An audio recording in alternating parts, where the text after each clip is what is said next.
You're listening to The Conversation Weekly from The Conversation.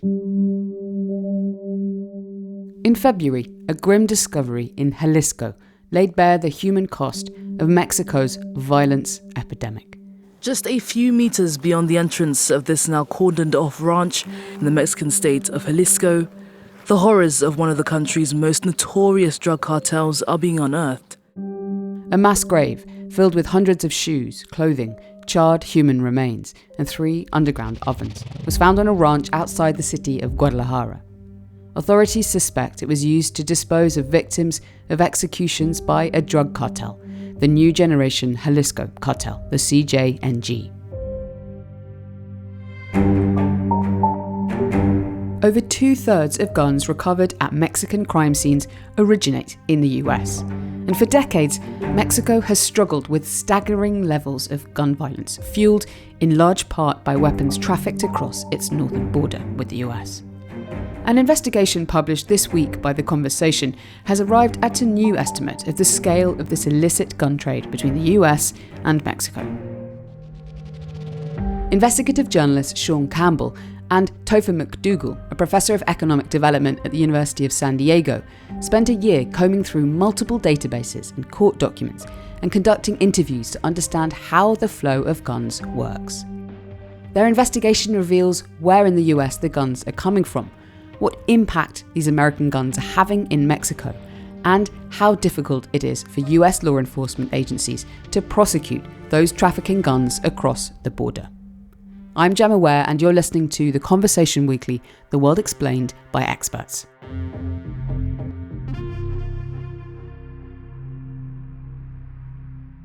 Hi, Sean. Hi, Topher. Welcome to the podcast. Hi. Thank you so much. It's great to be here. Let's start with a few introductions, shall we? Sean, tell us who you are and what you do. My name is Sean Campbell. I'm an independent investigative journalist. I primarily focus on social racial justice and criminal justice issues, like in this case with gun trafficking and gun violence in Mexico. And Topher, you're the academic side of this investigative duo. Tell us about yourself. My name is Topher McDougal. My position is professor of economic development. So I do research in conflict economics, the kind of microeconomic causes and consequences of violence. Then another is illicit trades. That's where this falls in. And then environmental peace building.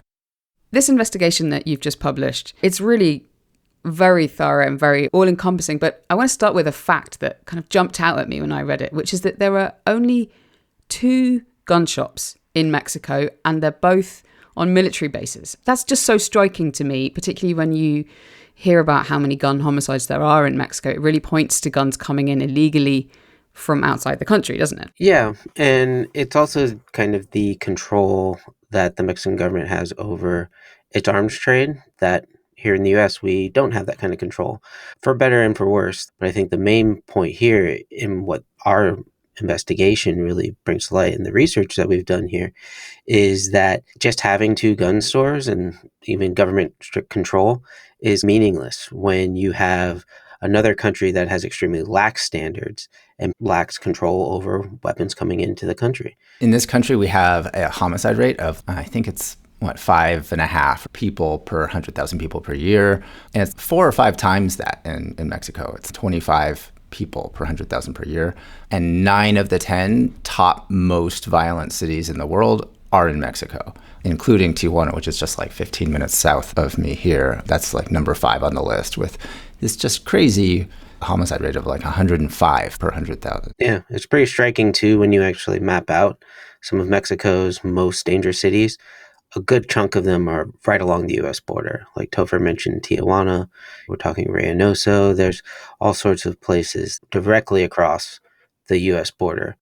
And how difficult is it to link guns sold illicitly in the US to violence from drug cartels in Mexico? Yeah, so the actual link is not difficult at all. Manufacturers have serial numbers on their guns. There's also makes and certain stamps that can be applied during the manufacturing process to link to the country of origin. So when these guns are recovered in Mexico, you can see fairly clearly with a good degree of fidelity where the guns are coming from. Now, people who traffic in these guns, they want to cover their tracks. a large number of weapons do have serial numbers destroyed. So this makes the tracing process to the point of origin more difficult. But what the real challenge is for the US public is to understand which dealers in particular are selling the guns. Once the weapons are traced, everything is pretty much out of public view. This is all held in the databanks of the United States government when they do their tracing processes. This used to be something where there was a more of a free-flowing exchange between tracing and where weapons were coming from and how they're being used once they're diverted into the illicit market. But this all changed in the recent past that led to this situation now where we don't know as a public where many of these problematic dealers are. We have made it difficult in the United States to actually make these kinds of causal attributions in ways that hold legal water, even though the trace data are pretty clear, right? Like 70% of traceable guns recovered in Mexico are traced back to U.S. FFLs, right? FFLs are the federal firearms licensees to retail firearms within the U.S. I don't think it's at all surprising if you think that Mexico, for all intents and purposes, it has made civilian gun ownership illegal. There are exceptions, but for the most part, it's illegal.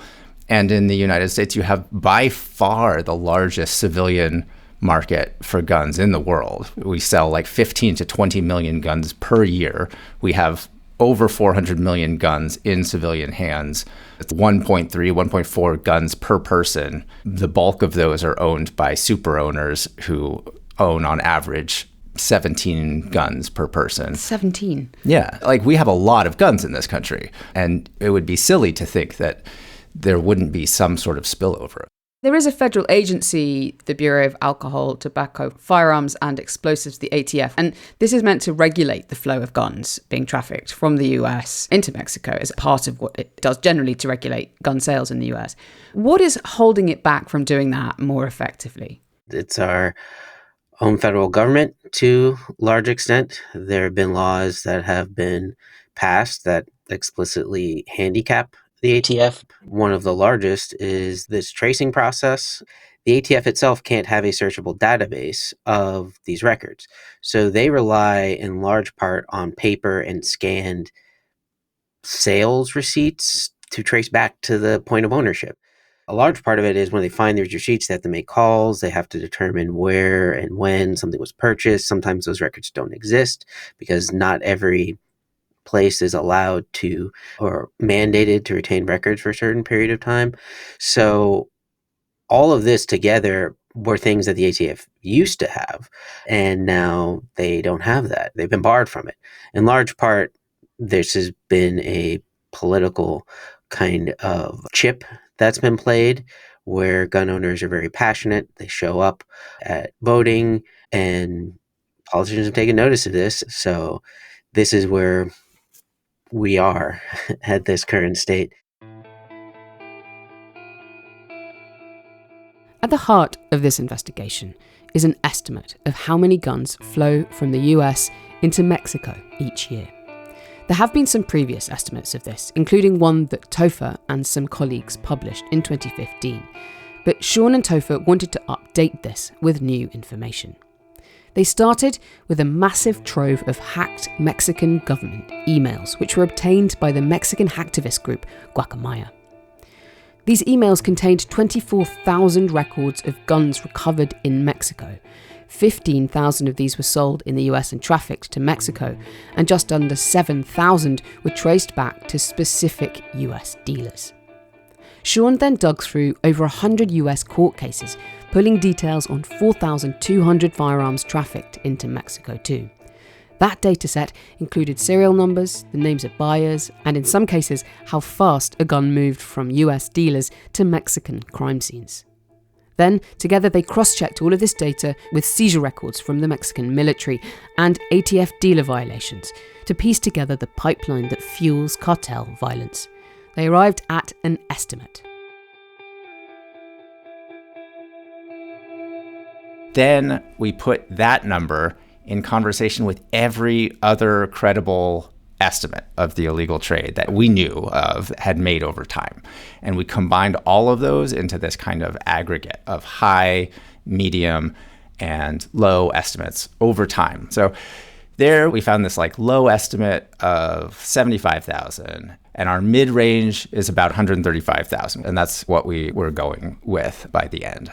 That's an estimate of 135,000 firearms trafficked across the border in 1 year, 2022. By contrast, one of the things that Sean found just on background is that Ukraine, which, is obviously at war with Russia, has only received 40,000 guns from the United States over the 4 years between 2020 and 2024. And so that's about 13% of the guns that we, by default, allow to be trafficked to Mexico. Your research has also been able to uncover where these guns are coming from as they get into Mexico.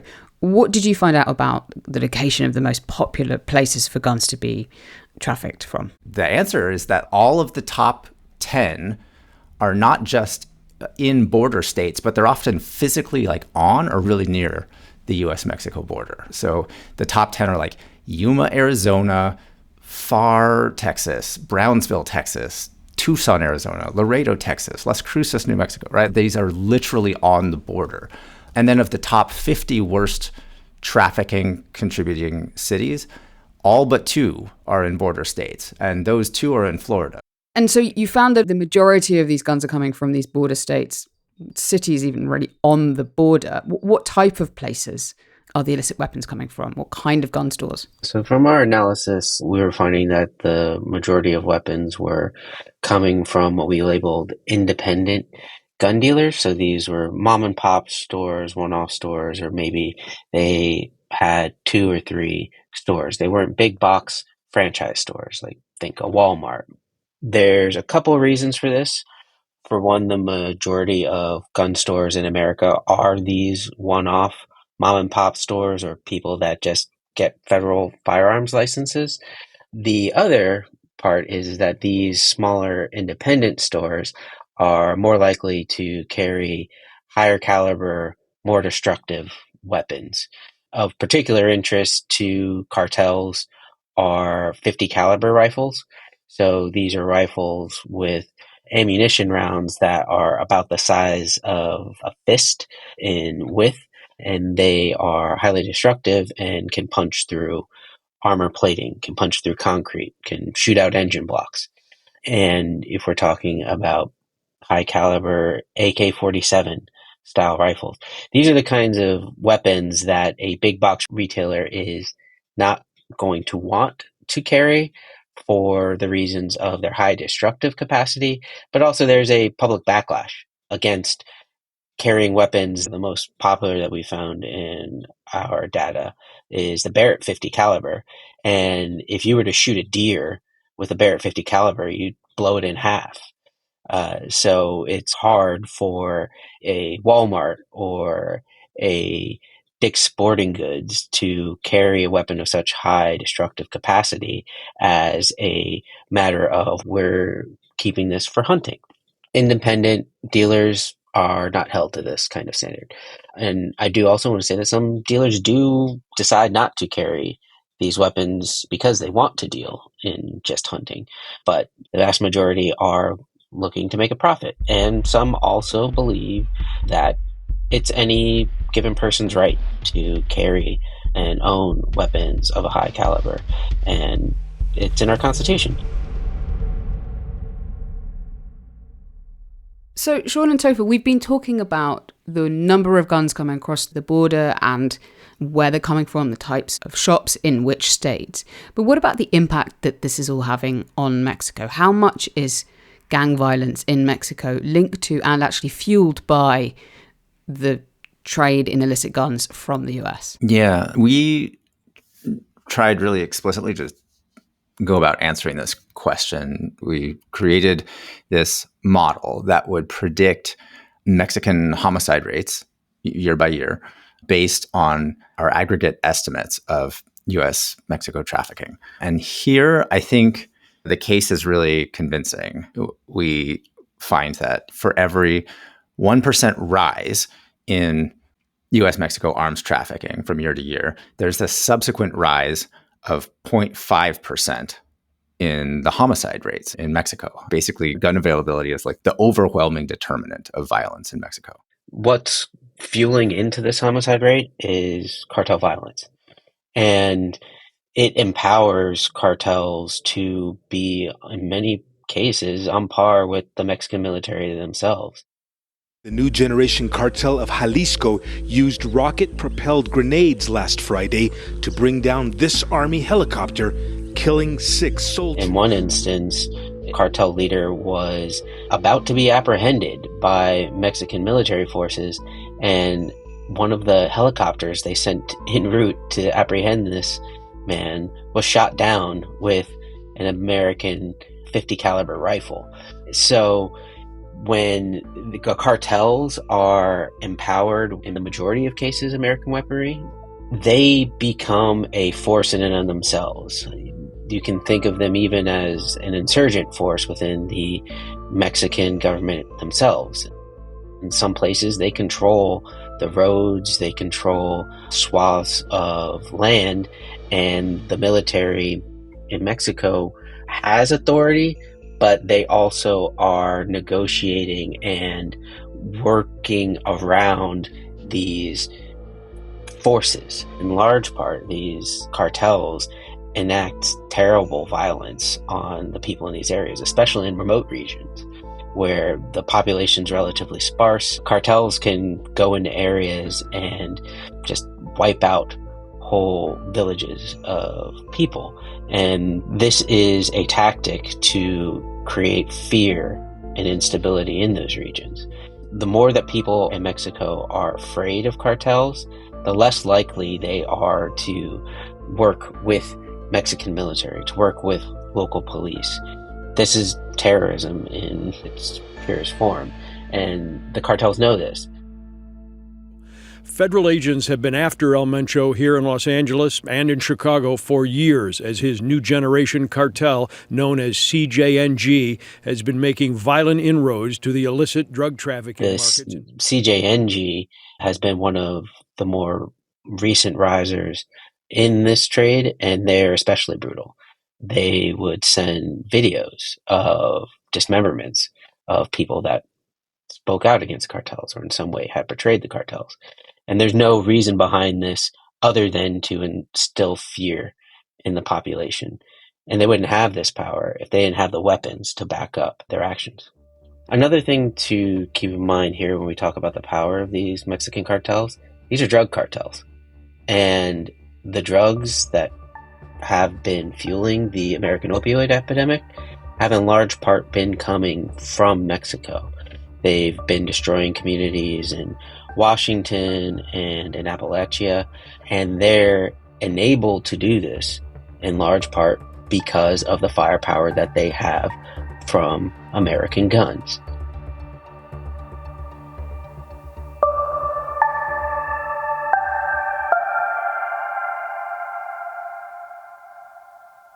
Tiene que ver todo ese proceso, cómo haces incidencias con el gobierno. Sean, as part of your work on this story, you went to Mexico on a reporting trip at the end of 2023.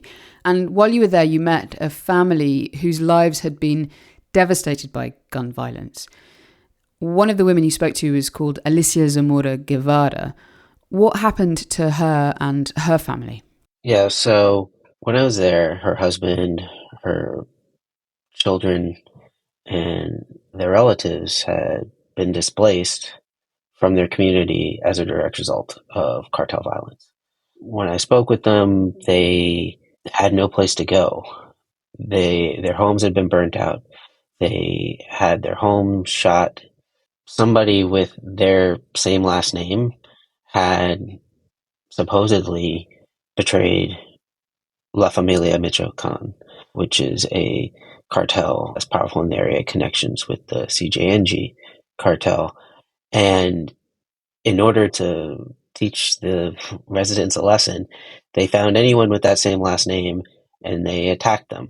They burned down their homes. They shot up their homes. And they had to flee in the night. And when I spoke with this family, I spoke not just with the adults, but there were children there too. And one of the little boys talked about how he was basically just ran with his mom and they hid in a ditch while the houses and community were being shot up. And his whole life has been upended. And they can't go back to their homes. They want to. They had a community. The father made soccer balls. He was teaching his older son how to make soccer balls. They had no intention of really leaving their area. They were trying to make a living like anyone else. And this happens, and now they're migrants in their own country. As a result of this, they were trying to seek asylum in the United States. They didn't want to, and they felt very conflicted about the fact that the weapons that drove them from their home very likely came from America, but they didn't have anywhere else to go. There wasn't much place for them in Mexico, and the United States was their one option. This wasn't their first or even their second option. This is just something they were forced to do. Because there's economic interests that cut into this. Very large.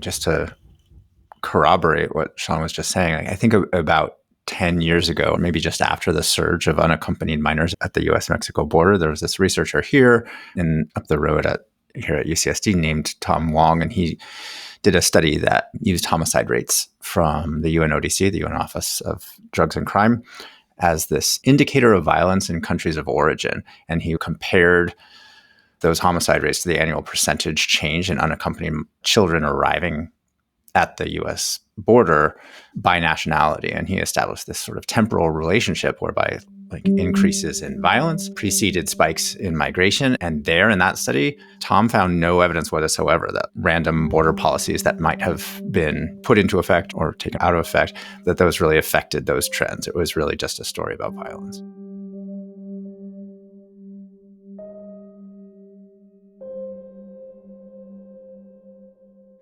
As we talked about earlier on, there is this US federal agency, the ATF, which is charged with trying to regulate gun sales in the US.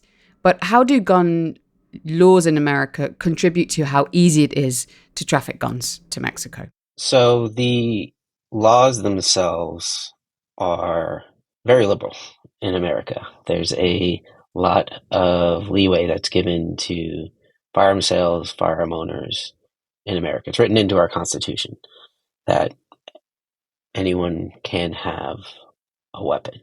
Around the 80s is when we saw a great broadening of application of what's written into the Constitution, where every individual person has a right to this, where before it was usually relegated to unabridged rights for law enforcement or local militias, groups of organized people who might be defending an area.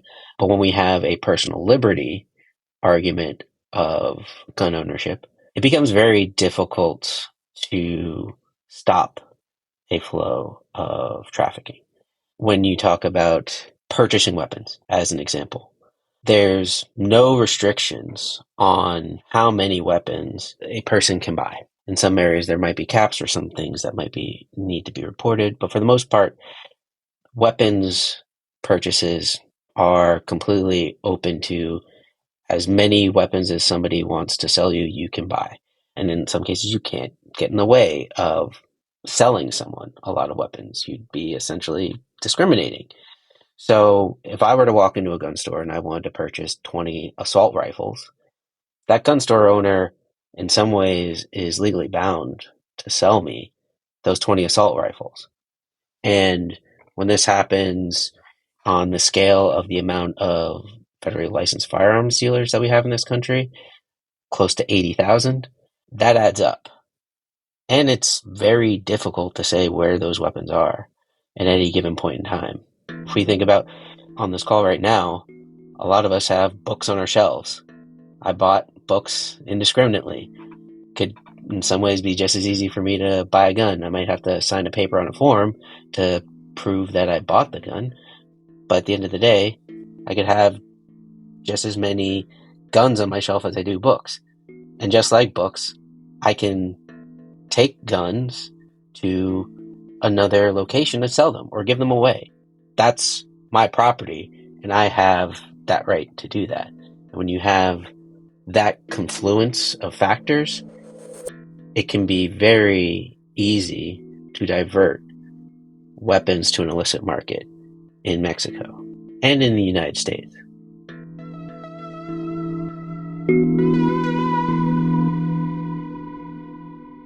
And you spoke, Sean, to somebody who used to work at the ATF who really put this in perspective for you in terms of prosecution. So he's a former associate deputy director of the ATF, a guy called Thomas Chittum. What did he tell you about how hard it is to prosecute firearms trafficking cases in that job? Thomas Chittum, he'd worked with the ATF for a number of years, worked his way up to management positions. When I was at ATF, starting out when I was a first line supervisor in Las Vegas at the height of a period of trafficking firearms to Mexico. And I would give training on detecting and preventing straw purchases. So he'd led teams, he'd been a part of investigations, and he coordinated across multiple aspects of the ATF. And now he teaches at University of Las Vegas. So he spoke at length about the difficulties of prosecuting or even investigating a gun trafficking case or a case of suspected gun trafficking case. Oftentimes this starts with a gun dealer themselves contacting the ATF and saying, I just sold some weapons to someone who I think might be looking to traffic them. The criminality is in the nuance, and it takes evidence to say that. They didn't seem to know much about the weapons. They were a little squirrely, or they had another person with them who was pointing out the weapons that they then bought. And so this can cue in the ATF to investigate a person. When these inspections occur, the crimes are usually long over. And it is not always easy to identify crimes in the records. Very often prosecutors prosecute the most readily provable offense. You had that machine gun, it's not registered, boom, there you go.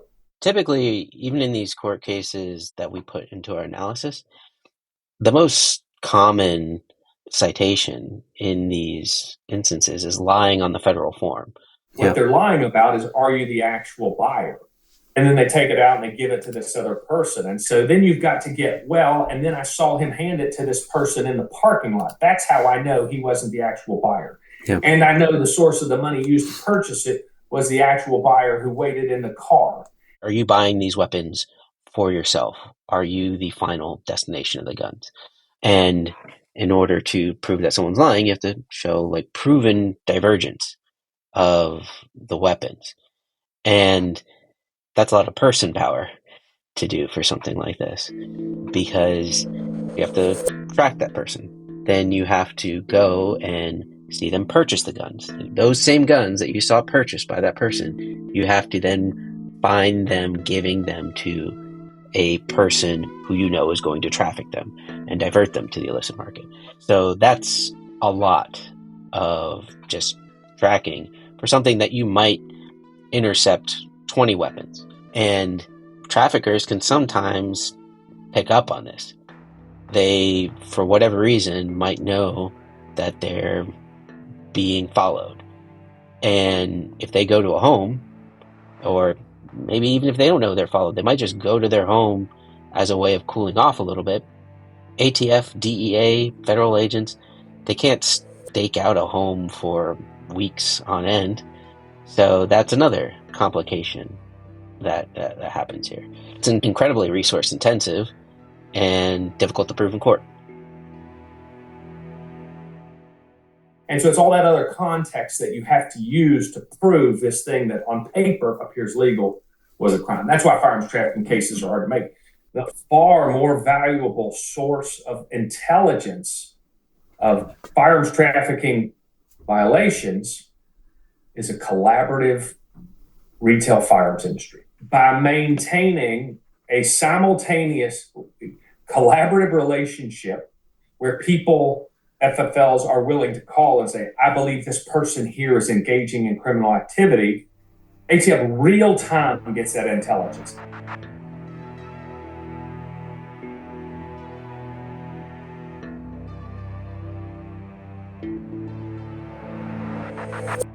I think a lot of this is like made just more complicated by a few weird idiosyncrasies. Like the ATF occupies this strange in-betweeny kind of position where it is overseeing a completely legal trade, but it's also not like the FBI, even though it works really closely with the FBI. So it works on a trade that is legal, but also supports a lot of illegal trade, right? Like that when we talk about the small arms trade, it's already in this weird in-between space. And then on top of it, even though it is a federal agency, we don't have universal background checks. So it's not able to benefit from data that would allow it to zero in more reliably on questionable sales practices. Okay, so the ATF does have some tools at its disposal to try and regulate gun sales and the illicit flow of weapons. One of these is a citation. What does it mean for a gun store to be cited? A citation could be a warning letter. It could be a warning conference, which is basically you've been written and told this isn't what you're supposed to do. We're going to sit you down and talk with federal agents about the things that you're doing wrong and how you can correct them. In very limited circumstances, they can be fined and for very small amounts. And then from there, it goes into overdrive where there's this gap between these very minimal types of citations to outright you lose your license. And the losing of the license is very detailed investigations that can take weeks and has to show willful and breaking with the federal laws that govern dealerships. And are these citations working to tackle the illicit flow of weapons? We found, honestly, if you inspect and cite a dealer, then they tend to have fewer weapons that show up on the illicit market, a fairly substantial amount. And when Topher ran his analysis, it was like over 99% confidence that what we were seeing was real. And it's a no-brainer, but because of the restrictions in data, we haven't been able to do these kinds of analysis for decades. If you regulate an industry, the things that you don't want to happen tend not to happen. Workplace injuries and deaths used to be extremely commonplace until we established the Occupational Safety and Health Administration that then investigated and fined organizations who had lax standards and led to maiming of their employees. Same thing with food health safety. All of these things, when we see some modicum of regulation, of inspection, we see reductions in the things we don't want to happen. As Sean says, regulation works. It's just the problem is that the regulation itself is so limited in its scope. Yeah, roughly 10% in any given year are inspected. And the ATF has had a stated goal of inspecting a dealer at least once every 3 years. It has never reached that goal, and it needs to almost double its number of inspectors and staffing to possibly reach that goal. In the most recent report that I read from April of 2023, there were a large portion of FFLs that hadn't received an inspection in 10 years. And that's a long time to really just be selling and potentially not doing proper business practices in gun sales without ever being even investigated or looked into. When we think about restaurants, most restaurants are inspected at least once a year, often multiple times in a year.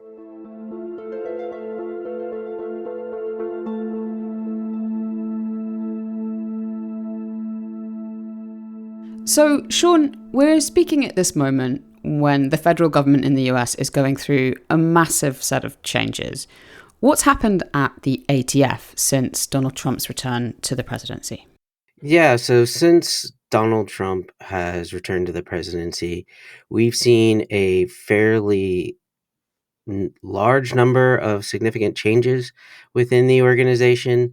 In January, The general counsel for the ATF was suddenly dismissed. FBI Director Kash Patel was installed as the executive director of the agency. For the most part, he seemed to have been an absentee director, but recently he was removed outright and replaced with the Secretary of the Army, which, the Secretary of the Army has this big, huge apparatus.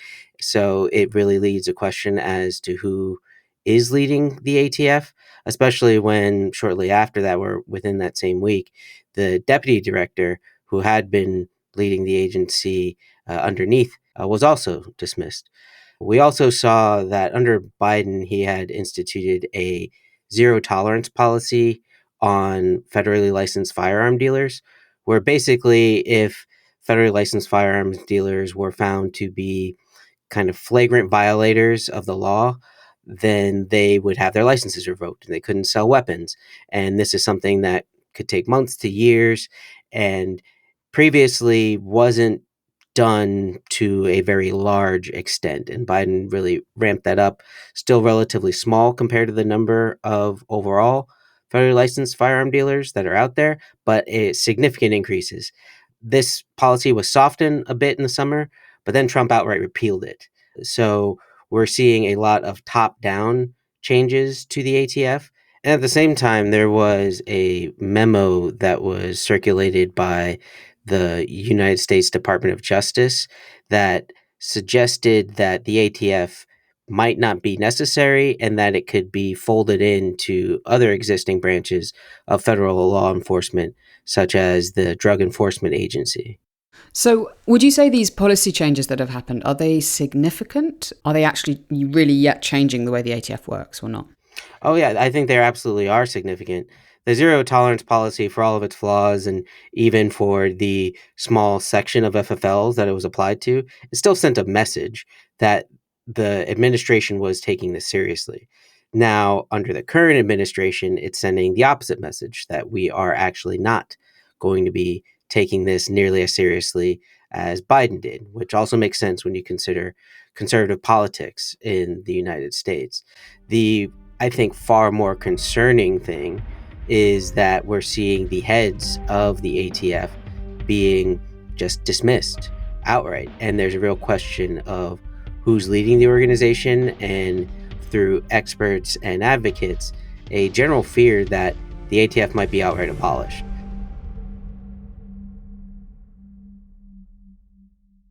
You've done all this work on this investigation, and you've looked at all this evidence, all this data, these interviews that you've pulled together. Has your perspective on what needs to be done to stop this illicit trade in guns from the US to Mexico, has it changed in any way? With the caveat that I'm not a policymaker or a political scientist, I think that I have to say that it hasn't really changed. I do think that my convictions have been strengthened over the course of this investigation. I think this issue really does implicate American policymakers in really major ways. I mentioned universal background checks before, a national gun registry, or like at least a gun registry mandate for border states and maybe Florida. I think those would go some way towards helping. Some colleagues at the University of Barcelona and I, we had shown in this other recent paper a couple of years back that past a certain level, the supply of guns actually creates its own demand. So we found that for every 10% rise in police arms ordered, illegal arms seizures then rise by 1.4% the following year. And conversely, there's a much larger effect whereby for every 10% rise in illegal arms seizures, police arms orders on average rise by 18.5% the following year. So we're actually seeding the Mexican demand. And Mexico is already barely holding together as a functional state. And I think if it falls apart, that becomes a giant national security issue for the United States. Thank you very much, both of you, for all your work on this investigation and the light that you've shed on this trade. We really appreciate you coming on and talking about it. Thank you very much. Yeah, thank you for having us. Thanks for having us. This was fun.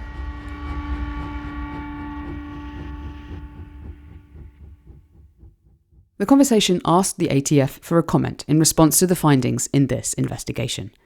In an emailed response, ATF spokesperson Cristina Mastrapasqua wrote, ATF's approach prioritises public safety by focusing on identifying and addressing willful violations that pose significant risks. She wrote that the Bureau chooses which firearms dealers to inspect using crime gun intelligence analytics, and that these patterns include the length of time between when a gun is sold in the US and when it shows up in a crime scene in Mexico. In addition, she wrote that the ATF employs a rigorous multi-step process that emphasises corrective actions and compliance support before resorting to licence revocations, reflecting our commitment to a fair and consistent regulatory framework. Topher McDougal and Sean Campbell's investigation was published on The Conversation in April 2025, alongside an article setting out the methodology of their gun trade model. Beth Daly and Kim Patch edited those articles, and we'll put a link to them in our show notes. This episode of The Conversation Weekly was written and produced by Mend Marawani and Gemma Ware, with sound design by Eloise Stevens. Our theme music is by Nita Saal. You can email us directly at podcast@theconversation.com, and you can sign up for The Conversation's free daily newsletter by clicking on the link in our show notes. The Conversation is a non-profit news outlet dedicated to sharing the work of academic experts to help you make better decisions. If you like what we do, please support us at donate.theconversation.com.